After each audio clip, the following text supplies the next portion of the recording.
Hi everyone, it's Victoria Staten, your host of Monday's Muse Live. Monday's Muse, your weekly wellness dose. You are in for a great treat. I can't wait to chat with you and have you watch our amazing interview today with Nicole of Louisville Salt Cave. And I see that she is joining us, so we'll have her on momentarily. Going to be a great conversation as always, but I'm very excited about this one in particular. All right, how's your Monday been? Hopefully it's been great. Mine's been kind of busy. That's always a good thing. Hey, Nicole. Hi, can you hear me? Yes, I can. I can see you. Okay, great. I see the awesome salt behind you. Might as well join in the cave. Yes. Thanks for having me. Absolutely. I'm really excited to interview you. And of course, y'all know me. I'm a student, entrepreneur, just wanted to kind of interview people in wellness. We have so many amazing people, specifically in Louisville, that are doing amazing things. And I'm always excited to interview someone new. So we have Nicole Bartlett here, who founded the Louisville Salt Cave in 2015, which has served over 10,000 clients in preventative respiratory health and mental ease. She's very passionate about holistic wellness, community healing, and believes we all have the ability to self-heal in some capacity. I agree with you. She is a certified breathwork practitioner and a Reiki master and offers her services at LouisvilleSaltCave.com. And I'm going to also have all of her information and her space information linked in the description box of this video for replay for those that can't watch and join in with us live. So again, thank you so much. And I like to also say a quick disclaimer, because you have to these days.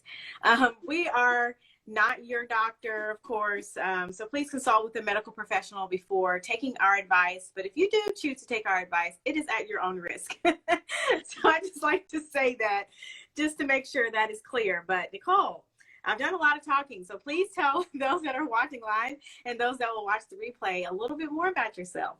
Okay, yeah, thank you so much for having me. I love what you're doing and love that we're connected in Louisville. I think that's so awesome. A little about me, I guess. I'll start just with how I got into this, because it's not something I've been doing my whole life. I've been doing yoga since I was 15, but worked for 10 years in biotechnology doing marketing for animal nutrition companies. And that was really where my foundation for preventative health came from. This was a for-profit industry that feeds our world. So it's big on profitability. And in the animal nutrition world, the nutritionist is equivalent to the veterinarian, which isn't necessarily the case for us humans, right? We tend to go to our doctors before finding a nutritionist. But they do this built on profitability, so obviously it works, right? So that was really fundamental for my understanding around preventative wellness. I wanted to become a meditation coach at the time, and the Salt Cave was a nice combination of preventative wellness and mindfulness. So that's kind of how I came into this. I have a family with 3 small young children, entrepreneur, teach breathwork and do Reiki. So life's hectic, and I needed ways to figure out how to manage. So that's how I ended up here. Wow. So tell me a little bit more about breath work, like what it is, how you got into it. I'm not that familiar, so I was excited to kind of talk to you about these. I don't know too much about it. Sweet, thank you. If you ask somebody to define breath work, you'll probably get 15 different definitions. There are lots of different types of breath work being done. Fundamentally, it more than likely originated from India. So I want to give credit where credit's due and recognize that we have been in a position to appropriate this and use it here in our Western culture. But in anywhere from pranayama, yogic type breathing to something more along the lines of what I offer, which is more of like it's comparable to holotropic breath work, which is served as an intervention technique. So what you do when you breathe with me in a group setting is you come in and breathe for an hour, and it really works to access the subconscious. So we walk around in the world conscious of what our egoic behaviors typically present us with. And then there's this layer below that that I consider more like my true self or my authentic self. matters of the heart. So a little bit less mind oriented and more heart oriented. And the breath work's easily able to access that. So it may or may not be something that we're aware of. It's comparable to like 5 or 10 years in meditation in a 1-hour session. So it's a pretty intense practice. But for me, it was like walking out and recognizing my no, or being able to determine what was really in alignment with me and what wasn't. So like, it's great to compare in relationships. If there's somebody that you work with or that you're close to that, there's an off vibe or that you have challenges with, breath work allows you to recognize where you're responsible in that. So it doesn't have anything to do with the other person, but it does put you in touch with what is or is not serving you in that relationship so that you can take responsibility for your part. So I think that's an easy way to explain it. It accesses the subconscious, allows you, it shines a light on what is there so that you can work through that in your relationships or out in the world. Okay. So it kind of sounds almost like another form of therapy in a sense, kind of. Yeah, it's utilized a lot in psychotherapy and in recovery. It's a pretty intense practice, and it puts you in direct contact. So like I joined breathwork when I was fed up doing the same things over and over, right? So it makes it a little bit more clear about what those patterns are in your life that you might fall into. And so it's kind of like throwing something in front of your face saying, oh, this is the pattern, and how are you going to react to it now differently, that it's a conscious behavior versus something that you just do out of lack of being aware. Yeah. Okay. So I guess another thing then to kind of feed into this, what are a couple things that someone could recognize that maybe they're doing that maybe they should consider breath work? Yeah, for me, it was finding my no, or finding your most authentic self. So something that you might be doing is just the same thing over and over.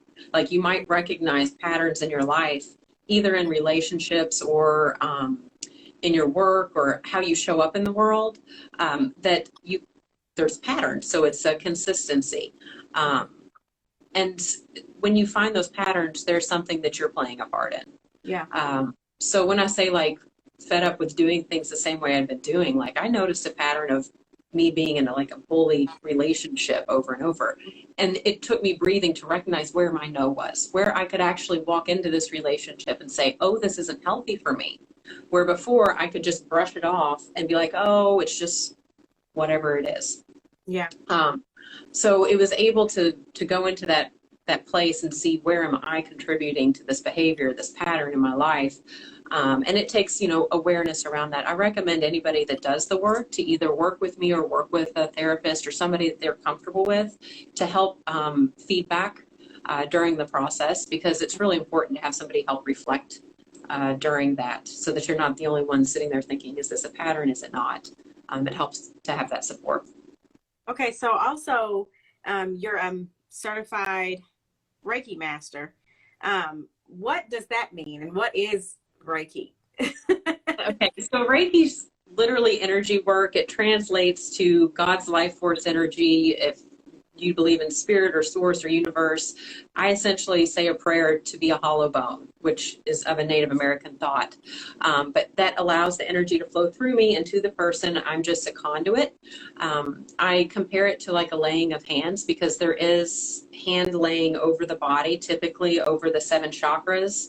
And it's just for clearing energy. The Reiki flows through the practitioner and to the person to work with whatever it is that they're supposed to work on. So it's not necessarily specific to one type of healing. It's specific to the person, and my job is to stay out of the way. So it's literally just a laying of hands. There's symbols that we've been trained with to work with that we use in Reiki. And then I consider the experience to be kind of like an opening or a letting go. For me personally, it's like I've spent a lot of years, with a really tight grip.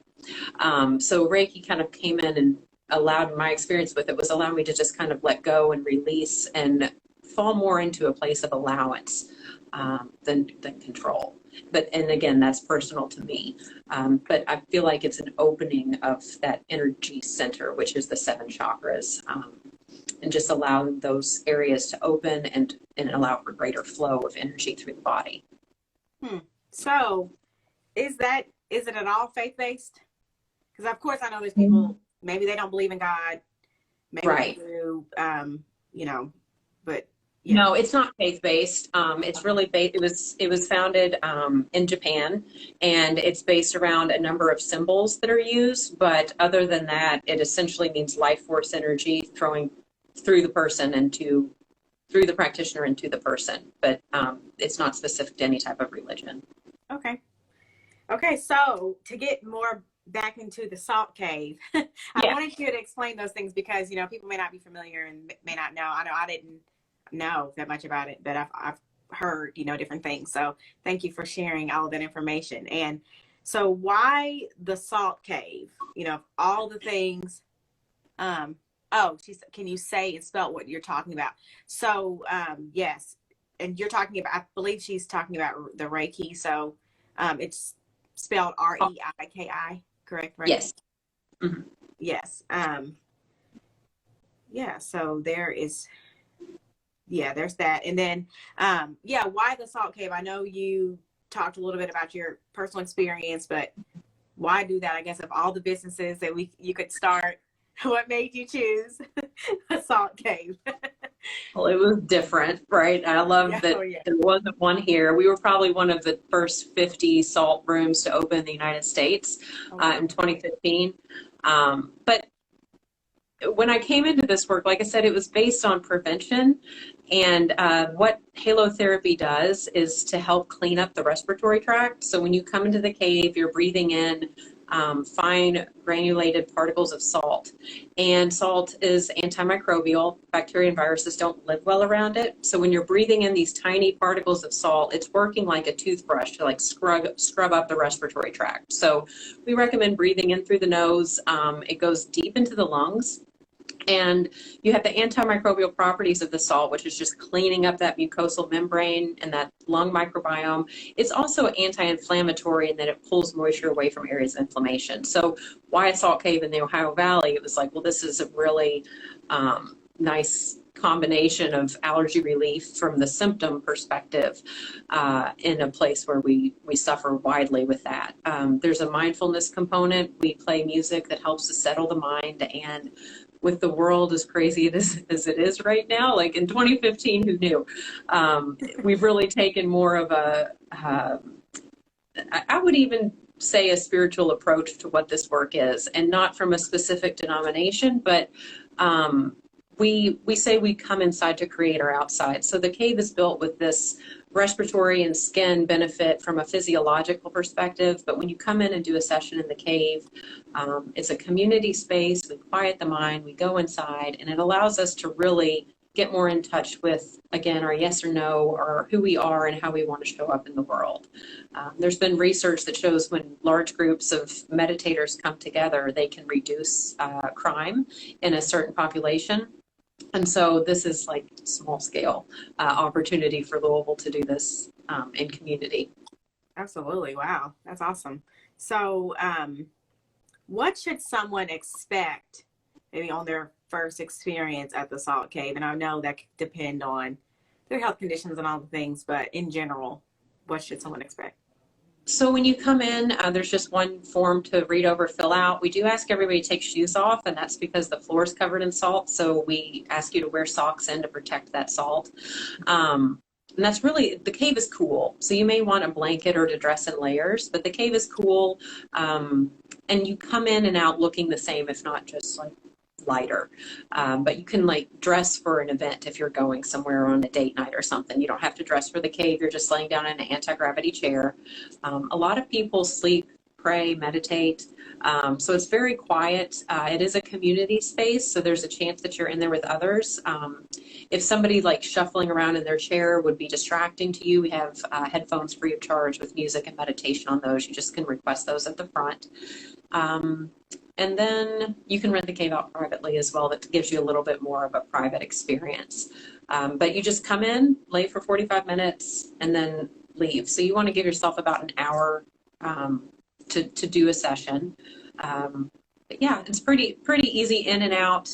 We just ask that you like turn off electronics when you come in, and keep any outside world to a minimum. Yeah. Okay, so you've talked about respiratory benefits, of course, and I didn't know that it also could be anti-inflammatory. So have you seen or do you know of other, oh, someone's asking first, actually, let's go back. How many people does your cave accommodate? Yeah, so at one time, how many? Our community sessions only hold 4 people at a time, and that's to allow everybody plenty of space. One thing I didn't mention is that even though you're in an enclosed cave, we constantly move the air out of the cave and outside of the building, so the airspace in here doesn't get recirculated, which is really important now. So it's constantly being moved out. But 4 in our community sessions, we can hold 6 if you book it privately. We do charge per person. Okay. And thank you, Melissa, for that question. And Pam is asking, does the salt absorb into your body? And then when walking barefoot, are people even allowed to walk barefoot, or you just want them to wear socks? So yeah, we have to cover feet because it's really exfoliating and we don't want that on the salt floor. But the salt gets in your socks. So we recommend wearing your shoes for the rest of the day if you can, and keeping your socks on, because it does pull the toxins out of the bottom of the feet, just like the ionized foot baths, just on a smaller scale. But yeah, so with socks on the floor, and it does absorb into your skin through that, through the feet, through exposed skin. Yeah. Well, very cool. Okay, so back to the other benefits to other parts of your body. Have you personally experienced that, from your knowledge you've obtained? Like, can you speak a little bit more to that? Sure. So the research on halotherapy tests for respiratory and skin conditions. When they test this clinically, they do it 10 sessions in a row for respiratory and 20 sessions in a row for skin. So it just takes a little bit more time to see results for things like eczema, psoriasis, or acne, and it's based on bacterial load of the skin, and that's how the salt works for skin conditions. The color in the cave, I have a light in here. It's not usually this bright, but you'll see behind me there's this red light. So I have seen effects of red light therapy. A lot of our clients come for migraine relief, and so red light therapy can help with cellular regeneration, chronic inflammation, and neurological pain.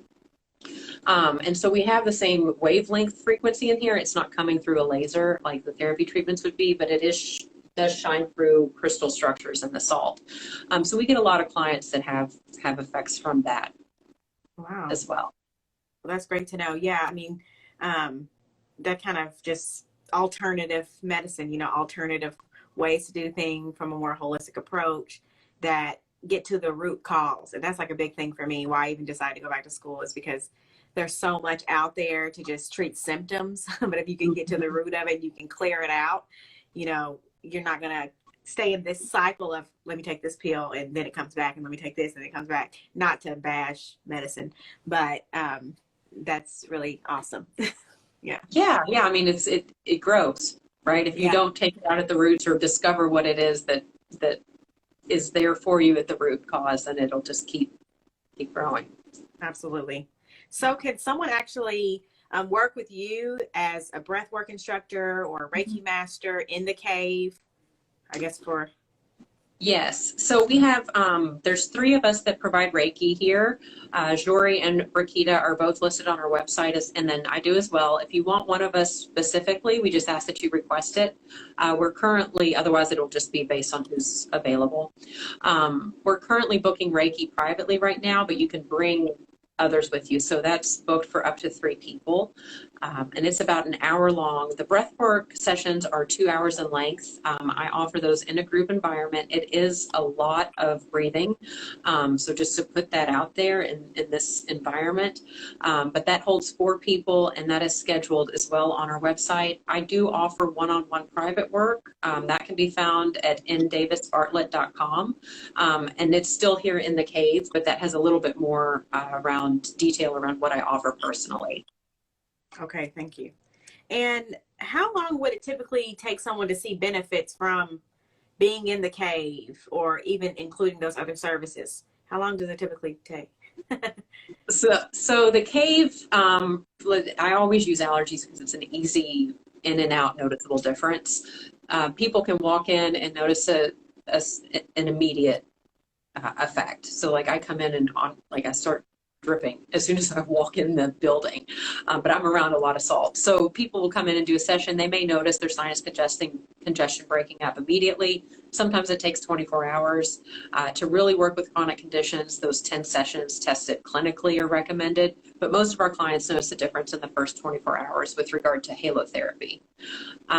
With breath work, that's a really unique experience in that during the breath, you're going to have an altered state of consciousness, and that's one experience in and of itself. And then when you leave, there's that attuned awareness that I was referring to as why you do the work. And that's not necessarily in the breath experience in the 2-hour session that we do. That's more when you walk back out to your life and get back into your relationships and your patterns and your work and just living day to day and how things shift. So that can be any time from the moment you walk out the door 2 weeks later. And then Reiki, again, like I look at that as like a salt session really amplified. So the first 24 hours, I think, after a Reiki session are really where you're going to notice the most effects. Leaving, you may be still in a really deep state of rest, which the cave kind of induces as well. But Reiki's like amplified deep rest. So that might take you a little bit of time to settle into. And then usually by the next day, you might notice whatever it is that the Reiki was working on coming through and moving. Wow. Okay. So who would you say should come to the cave? So for cave sessions, everyone. We have anyone from 6 months to 99 years old coming into the cave. Wow. I mean, it's really gentle. It's like being on the beach for a few days. Our kids love it. You just come in and they play in the salt floor, and it really helps little ones that have trouble with like sinus congestion. And then for anybody else, like it's very peaceful. The world has gone mad, and this is a place where you don't have to, you can quiet that, right? So coming in here is an opportunity just to work with what's on our inner worlds. And so we'll put you into a chair. We do have a wooden platform as you come in if you have a wheelchair, but we couldn't put you into the salt floor, but otherwise if you can maneuver walking across the salt floor, we have some chairs right next to the door that you can sit in as well. But you just come in, sit down, close your eyes, or watch the twinkle lights on the ceiling, and it's pretty easy in and out. The effects aren't, you're breathing easier and you might have a chance to go really deep within. Yeah, awesome. Well, one of my last questions that I like to always ask, which I'm not sure that I sent to you, unfortunately. I'm sorry. Oh, it's all right. Me too. I love it. I like to ask my co-host for a fun fact. So just like, oh my gosh. I know, it's always like they're always like it's the hardest question. So if you need to think about it for a second, I definitely, like you mentioned your website, davisbartlett.com. I'm going to have that linked as well as a little salt cave and your social media so people can book their sessions. Do you take walk-in sessions at all? We do. Yeah. Okay. So walk in and so that people can stay in touch with you. But yeah, I like to always ask my host for a fun fact. Oh, I'm glad. Yeah. So I'm going to go with something around the breath because this is really specific to mask wearing. When we wear masks, it can reinforce the pattern of breathing that we're used to. So if we're in a pattern where, say, we hold our breath during times of stress, wearing that mask can reinforce that pattern. So it's really important, like when you're wearing it, just to bring awareness to how you're breathing. And it's recommended to breathe in through the nose, out through the nose. And the reason for that is because when we breathe out through our mouth, we can lose moisture. So it can dehydrate us faster. And breathing in through the mouth, there's a ton of different concerns associated with that. But I don't know if there's a book by James Nestor called Breathe, and he talks about taping your mouth when you sleep, so that you can get into the pattern of breathing in and out through the nose. But if you're wearing a mask, it can reinforce that pattern as well. So to just bring conscious awareness to breathing in through the nose catches anything that shouldn't be going in our bodies, right? And that's so important right now to be aware of how we're breathing and how we're taking in oxygen. So try to remember to breathe in and out through the nose. Yes, well, absolutely. Well, thank you so much for all this great information. I definitely cannot wait to come to the cave and experience. Thank you for having me. It. Yes, you're very welcome. So much fun.